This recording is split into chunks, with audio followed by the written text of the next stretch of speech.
Guess who's back in the motherfucking house? Once again, I'm back. Gonna review MLW Fusion episode 53. I've already watched it. I got it playing right now next to me in the background so I can stay fresh with it. You know what I'm saying? I reviewed Battle Riot last week. Episode 53 premiered last week. I just didn't have the time to watch it. I'm just now getting around to it. I'm also reviewing episode 54, and I'm going to have a couple more of the videos I put up today, too, which is April 21st. One of the videos I'm going to put up is about April 20th, because all the smokers in the world, I mean, I smoke, too. Not as much as I used to, really, not at all as of late, but nothing against it, you know, but I don't really do holidays. And supposedly April 20th is the smokers' holiday when motherfuckers smoke every day.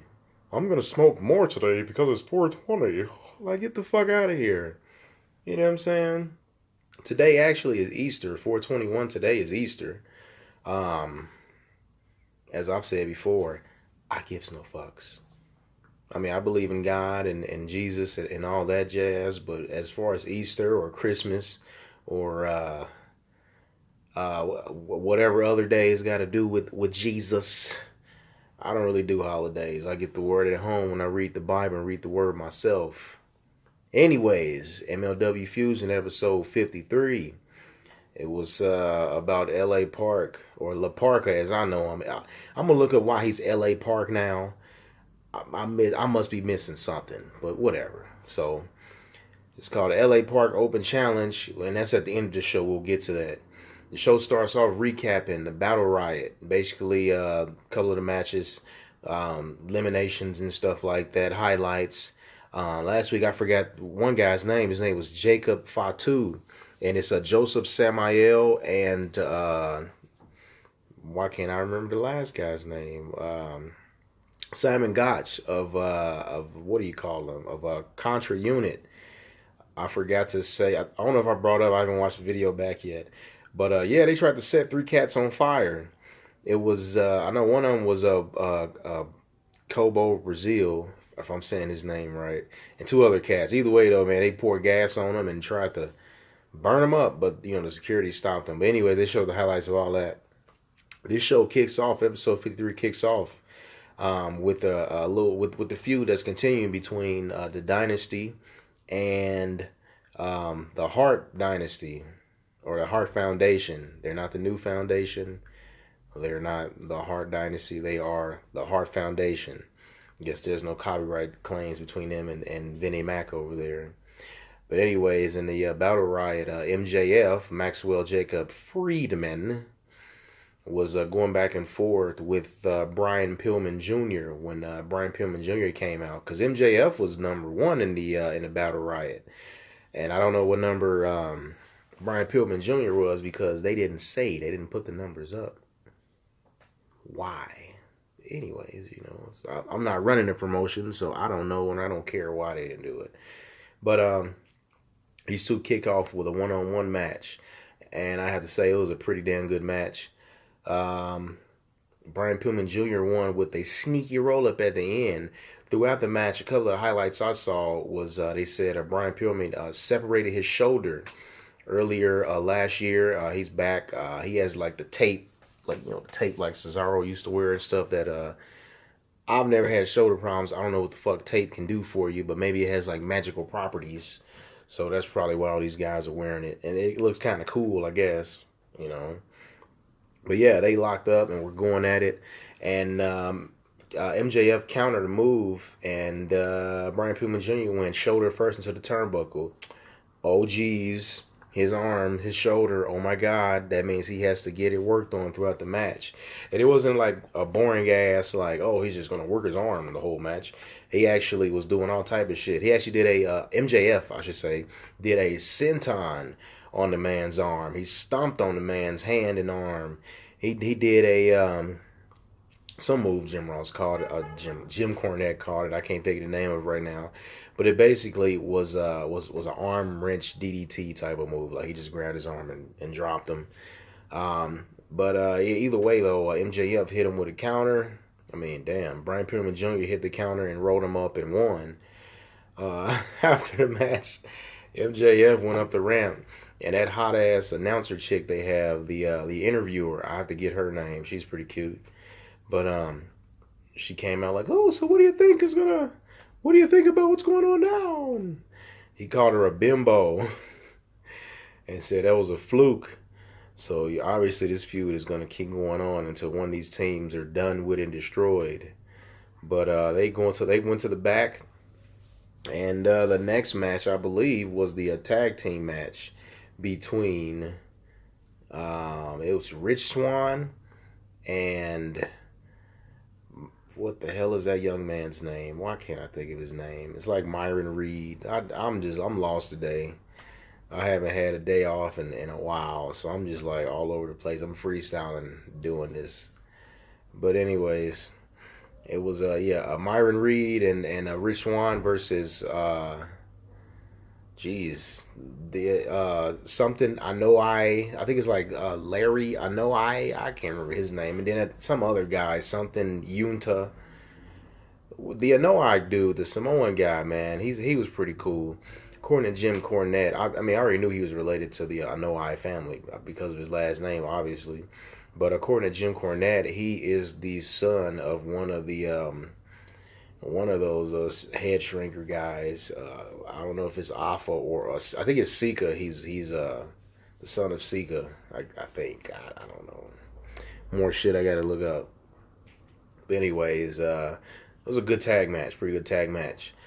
Swan and Myron Reed ended up winning at the end. Myron, I guess his new special is the over the top rope diamond cutter. This motherfucker I thought he was leaving the arena. Like I thought he was giving up because they were getting their ass whooped. They had broke down in the chaos, and Anoa'i was fucking doing his thing. He was doing some crazy shit. He did a drop kick. He had I think he had Swan up on his shoulders to hit him with a Samoan drop, and drop kicked Myron Reed at the same time as he was going back with the Samoan drop. Badass. I like that. That guy has talent. That was pretty cool. He went for a 450, missed, and I guess as he was stumbling back to his feet, Myron Reed ran back but down the ramp, because remember he crawled up the ramp to get away. I thought he was getting away, but he wasn't. Thought he was leaving his partner high and dry, but Myron Reed ran back down the ramp and jumped over the top ropes and hit him with the diamond cutter. It was sweet. He did the same thing in the Battle Riot, so I'm guessing that's his finishing move. Or one of his finishing moves, I guess. I don't know. But either way, though, they ended up winning. Hit him with that, and then they hit Swan hit a 450 senton, and right after that, Myron hit the 450 splash, and they win the match. Good tag match. In between then, they had Tom Lawler talking about, facing different competitors and stuff like that. The Filthy Man is pretty cool, man. They got a good guy right there as champ. His promo skills are all right. I listened to what he was saying. I still think it was funny how he said last week, I've been watching LA Park. He's been bulking up, and he's one of Selena's biggest assets. I don't know if he was trying not to laugh, but I laughed when he said that shit, because LA Park or La Parka is a fat motherfucker right about now. He still does the little dance he does because he is still the chairman. He's now the chairman of MLW now. Anyways, they showed a few more things that just didn't catch my mind. See, they're coming out now. Anoa'i strong. His name is Lance Anoa'i. I'm sorry. And his partner was Jimmy Utah. Jimmy Utah is some guy. I don't know anything about him. But the Anoa'i kid, like I said, is pretty cool. Anyways, we had the main event, which was the LA Park Open Challenge. And Sami Callihan came out to accept that challenge. Earlier in the night, Sami Callihan was doing a promo because he's the Death Machine is his nickname. I used to not care about him. I only really found out about him after, like Jim Cornette brought up on the show, when he hit Eddie Edwards by accident with a baseball bat to the eye and broke his eye socket. I mean, he bashed his face in while he was on the ground. But it was one of those moments where somebody zigged when you shouldn't have zagged. And I mean, you swinging a bat, man, shit can happen. And he hit that man in the eye and fucked him up pretty bad. But that's how I know about Sammy Callahan. He isn't too bad. He's all right. I kind of like his gimmick. He's Sammy Callahan is what Dean Ambrose should have been in WWE. Just the off the cuff nut, you know. But I still can't take L.A. Park seriously. He's just, come on, it's La Parka. Like I said, he won the Battle Riot, so he gets a number one contender shot of the belt whenever he wants. You know. Anyways, they had a little match. I guess it was a hardcore match because L.A. Park hit Sammy Callahan with a goddamn the thing that holds the red ropes, you know, the velvet ropes. He hit him with the little stand thing, and hit him with a couple chairs, obviously unfolded chairs. He hit him with like those laundromat chairs. Boy, he fucked him up with those things. Sammy was bleeding from the arm for a little bit. I just skipped to the end. A bunch of shit broke down. The referee got accidentally kicked in the face. He was out.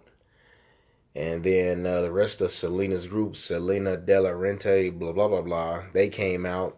Low Key and all those guys, they came out and was helping out. Then Mance Warner came out, tried to even the odds. He got his ass whooped. And Daga came out. It was it was those three and Selena's group. They were battling back and forth. Daga was whooping everyone's ass. He didn't give a fuck. He just was.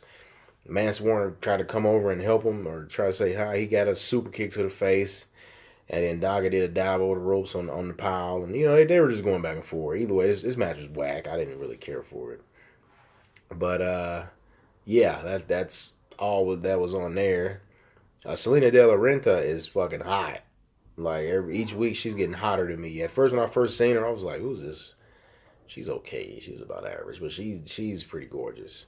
And her character and the group that she's running, I like them too. The Selena De La Renta Extermination Force or some shit like that. I don't fucking know. But other than that, I mean, they showed some more backstage beef between the Hart Foundation and I keep forgetting these fucking names. Dynasty. It was the other two guys, Alexander Hammerstone and that other guy with two names. I guess they were leaving the arena and oh yeah, the Hart Foundation stole their truck. And they had Teddy was driving and fucking Brian Pillman Jr. was mooning him. He was bouncing his ass on the fucking door. Oh shit, that guy's he's hilarious. So they stole their rental vehicle and off into the night they went. I give if I'm gonna give the show a grade, I give it a C. It was just another, I give it a B minus because the first match between MJF and Brian Pillman Jr. was pretty good, and the tag match was pretty good. This is a 3-match show. The main event just sucked, but they just basically continue stuff from Battle Riot. But other than that, that's my review of that. Shit, if this wasn't as funny to you as the rest of my shit, hey, Ali still got the same look on his face. He don't give a fuck. I don't give a fuck. So other than that, Kev Kush is out.